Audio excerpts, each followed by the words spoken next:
좋아요, 구독! 그러면 저희는 첫 종목부터 구조를 해보겠습니다.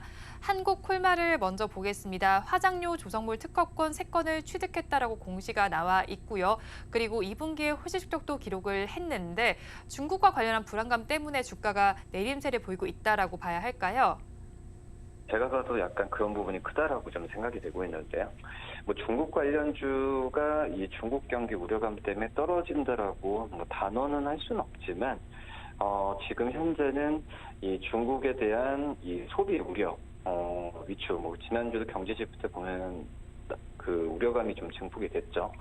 이 경기에 대한 소비, 특히 이제 경기와 소비로 연결되는 부분에서 이 한국콜마와 같은 이 중국과 많이 관련된 화장품 기업들에 대한 시장에서의 우려감이 좀 있는 걸로 좀 판단이 좀 되고 있고요.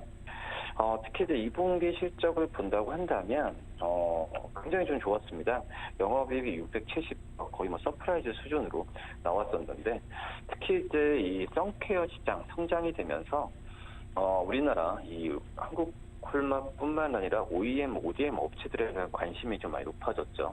또 이제 인디 브랜드 중심의 고객 믹스가 좀 변화가 되면서 상반기 매출도 증가를 했고 영업이익도 많이 증가를 한 모습을 좀 보여주고 있는 상황인데, 그런 그 중국이나 어떤 이 해외 쪽에서의 실적에 대한 부분보다도 이 국내 쪽에서의 그 고객에 대한 이 다양화가 좀 일어나고 있었죠. 지금 이제 2분기 실적 봤을 때. 뭐 그러기 때문에 오늘 뭐 한국콜마가 조정을 받았을 때는 이 중국 경기에 대한 우려감이라고도 단언을 할 수 없다는 게 제가 이런 이유라고 좀 생각이 되고 있고요. 하지만은 지금 중국에 대한 의존도는 있죠. 계속 이 중국의 로컬 상위 고객사들로 본다고 하더라도 이 선케어 수주가 굉장히 좀 증가했습니다. 2분기 때. 그러기 때문에 이 무석법인 같은 경우에도 설립 이후에 1분기가 흑자 전환한 데 이어서 2분기 영업이익률도 16% 이상을 좀 달성을 했는데, 그런 점에서 이 중국 쪽에서 잘 나가던 부분에 있어서 약간 좀 찬물이 좀 끼어있지 않나. 물론 이제 주가도 그전에 많이 좀 올랐었던 상황에서 이 차익에 대한 부분도 좀 있지만, 이 중국에 대한 우려감이 한국콜마의 오늘 주가 하락을 좀 나타난 걸로 판단되고 있고요. 특히 이제 이 한국콜마는 저는 오히려 좀 주가가 많이 떨어졌을 때는 매수해야 된다는 관점으로 좀 들어가야 되는 그런 상황인 말씀을 드리는데, 왜냐면은 이 상반기보다는 하반기 때가 오히려 더 기대가 됩니다. 하반기 때 영업이익은 928억. 지금 추정치가 최근에 나왔던 게 바로 그런 부분인데요. 이런 점에서 봤을 때는 이 국내 또 중국 모두 좀 상반기 때 선케어 쪽에서의 제품에 대한 시적 기여가 좋았었죠. 하지만 이 하반기 때만 본다고 하더라도 이런 선케어 제품에 대한 시적 기여가 약간 줄어든다고 하더라도 이 선케어 쪽에서의 상반기 때의 그런 그 사업 실적 본다고 했을 때 이런 고객사 다양화되는 이 스펙트럼에 대한 효과가 하반기 때로 나올 가능성이 굉장히 있다라고 좀 생각이 되고 있고, 우리나라에서는 역시 시장 수요가 좀 증가를 하는 부분이죠.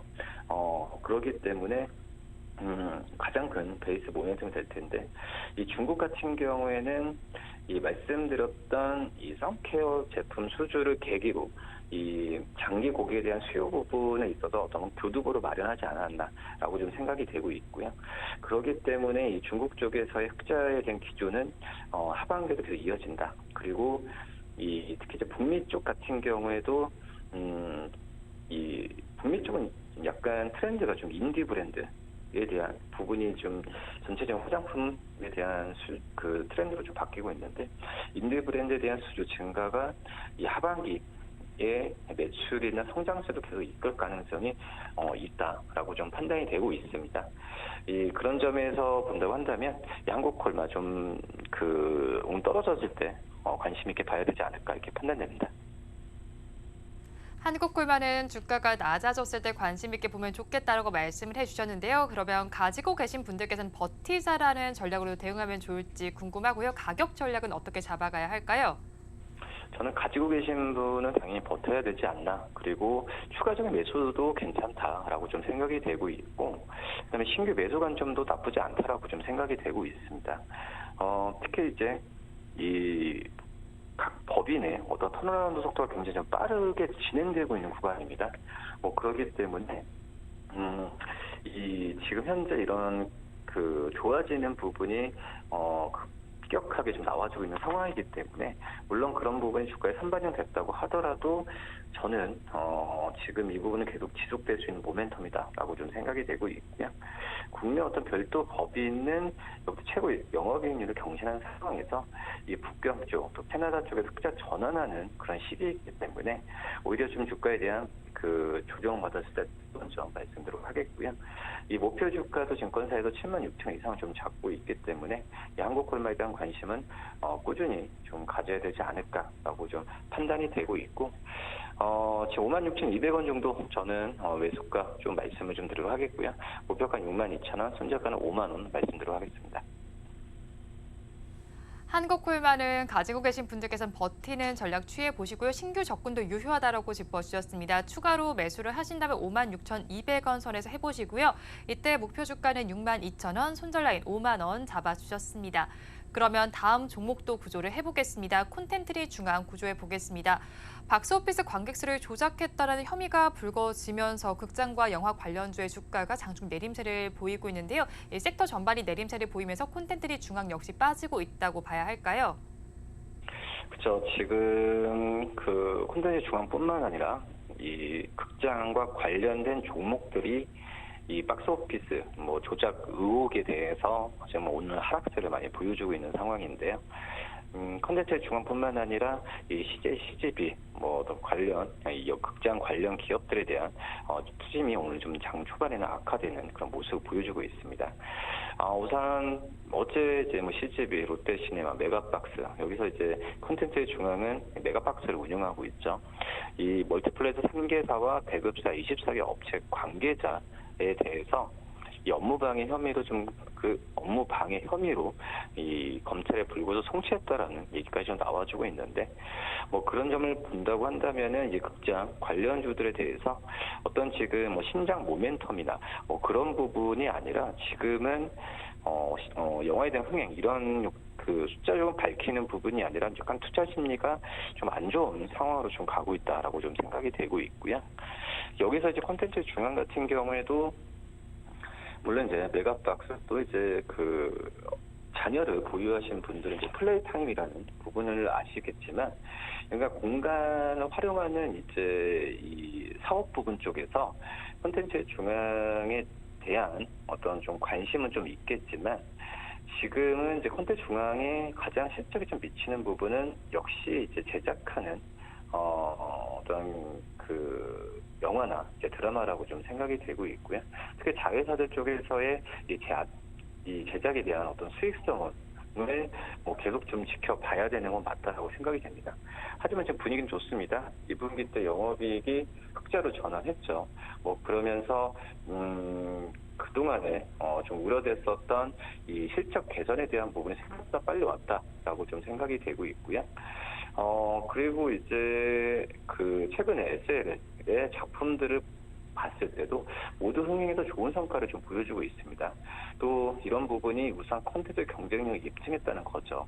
이 하반기에도 지금 OTT 동시 방영이 확정된 이 작품들 위주로 이제 캡티브 편성에 대해서 이어갈 계획인데, 이 SL의 별도 기종 호조세는 지속되는 부분이 지금 예상이 지금 그 전에 상반기 행보로 봤을 때는 나와주고 있다라고 좀 생각이 되고 있고요. 다만 이제 이번에 2분기에 봤을 때 그 미국의 배우나 작가 파업으로 인해서 다시 한번 이제 WIIP의 작품 공백에 대한 부분 우려는 있죠. 이 부분은 좀 해소해야 되는 그런 상황이라고 좀 판단되고 있고, 근데 이제 이 지금 주가에 오늘 하락세도 영향을 미치는 부분이 이제 극장 쪽입니다. 2분기 때 지금 메가박스 의 매출액과 영업이익은 좋았습니다. 당연히 좋아지는 거죠.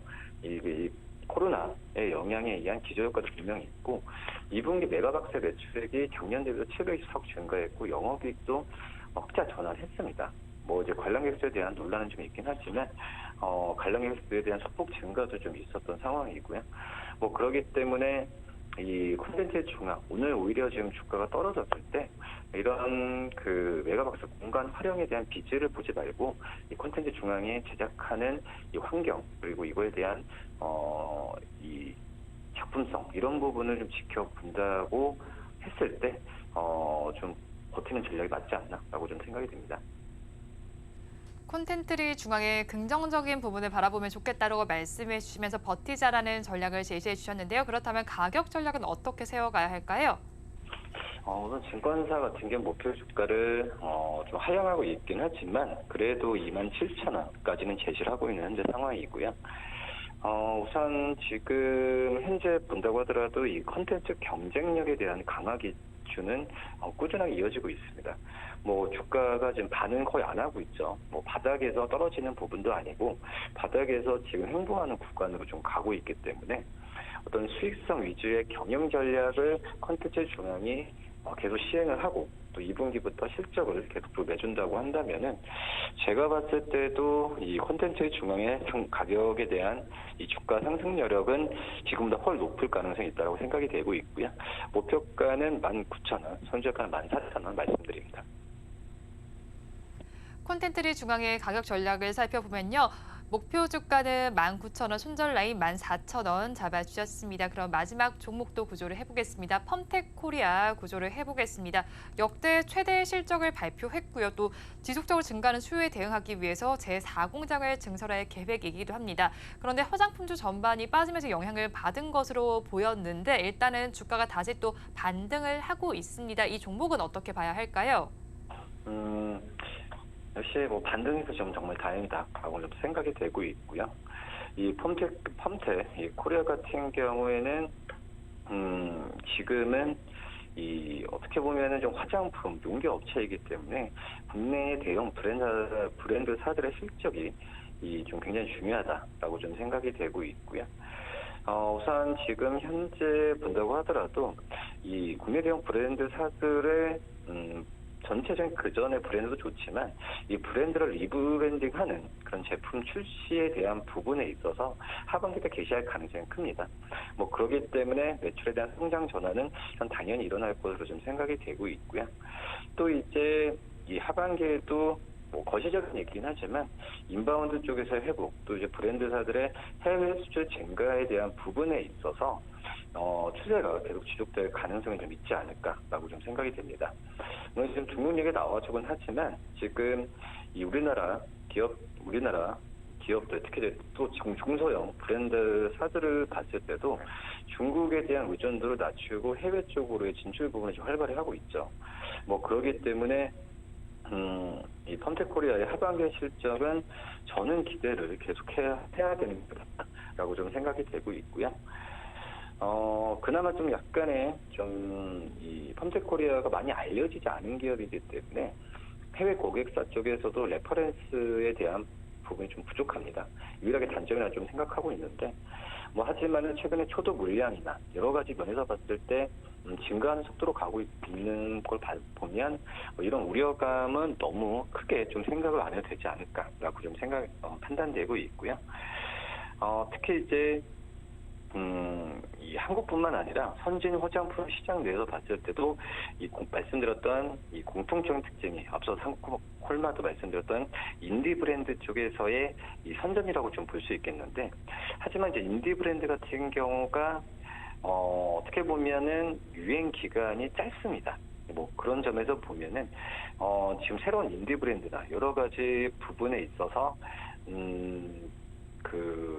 좀 약간의 한계는 있죠. 왜냐하면 자본력이 작기 때문에 인디 브랜드사들의 어떤 자체 커스텀 몰드나 개발하기의 시간적, 금전적 여력이 부족한 부분이지만 제가 본다고 하더라도 이 인디 브랜드 쪽이 이 펌텍코리아도 그렇고 앞서서 이제 브랜드 있는 전방 기업이 아니라 OEM, ODM 업체들한테도 저는 계속 기회라고 지금 생각이 되고 있고요.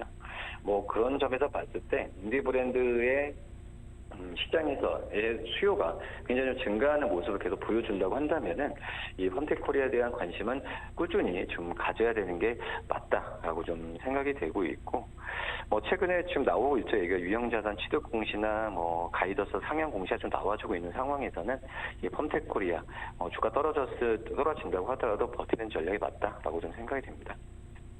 네, 펌텍코리아는 주가가 떨어지더라도 버티는 전략이 맞다라고 전해주셨는데요. 그렇다면 가격 전략 어떻게 잡아가면 좋을까요? 우선은 지금 증권사도 목표 주가는 이 38,000원까지 지금 제시를 하고 있는 현재 상황이고요.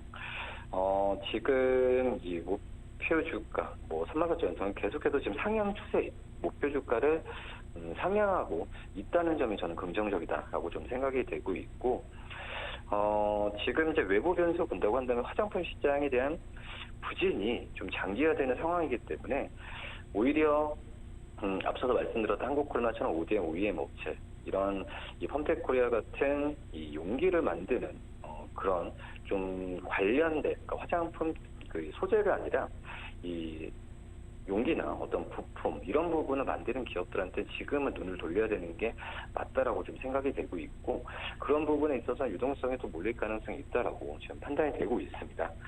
펌텍코리아를 봤을 때 국내외 고객사 수주가 급증하고 있죠.